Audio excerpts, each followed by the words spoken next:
Hi guys, Jess here again with another homemade tutorial, and again today it is not craft related. Today I am making a candle. And so you can see there I had some wicks, a crummy old candle that I had sitting outside that is now melted, some of the stick diffusers that I had in my bathroom, 2 baby food jars, a glass pot, a normal pot, and some hundreds and thousands. So I've cut up the old candle and I've put it into the glass jar that is sitting on top of the pot with boiling water, and I'm just melting the wax like you would if you were melting chocolate.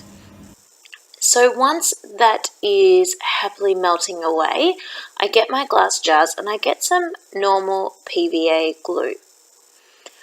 And what I do is I rub the PVA glue thinly all the way around the inside of the glass jar. Now the purpose of doing this is to hold the hundreds and thousands in place.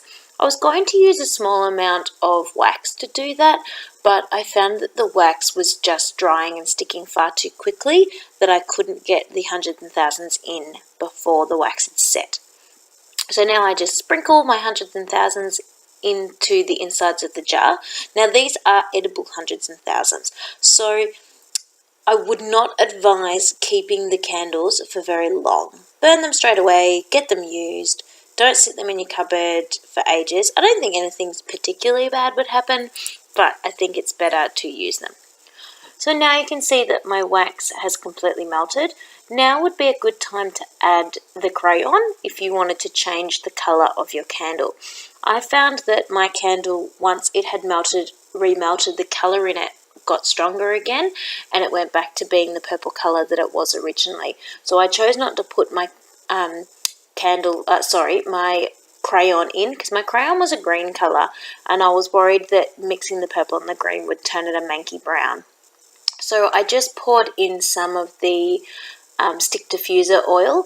You could use any kind of essence in that. I just didn't have anything at all at home and I was trying to use just things that I had around the house. So I've mixed that in, and of course because it was cold it reset some of the wax, so I just needed to remelt the wax again. So now that I'm back on my tripod in the kitchen, sorry about that, I'm ready to insert the wicks.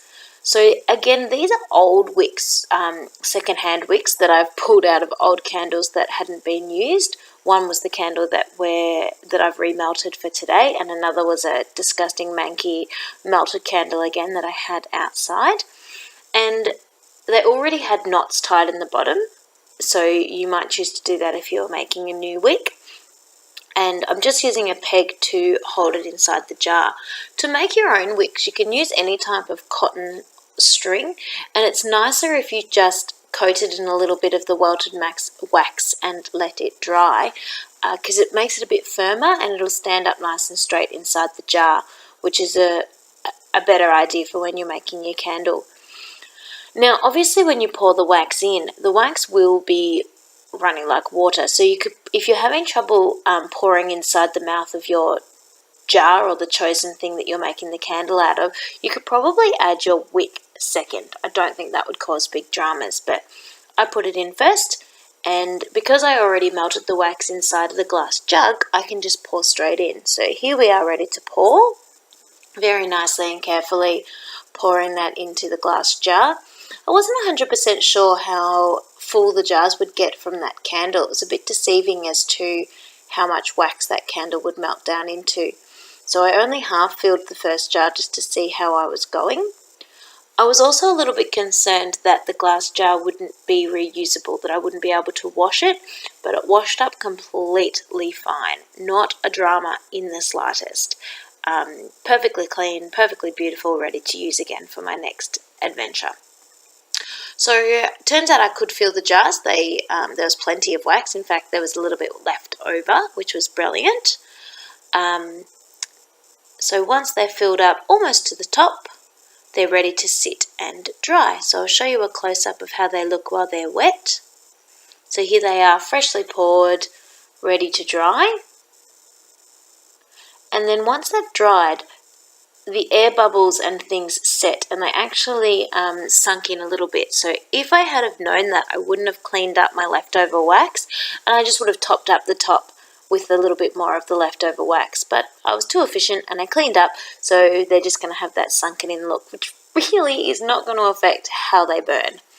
So that's them, ready to go. I wrapped them up beautifully so they made a really cute gift, and here they are. So they're my homemade candles. Maybe you will give it a try and see how you like it. Thanks, guys.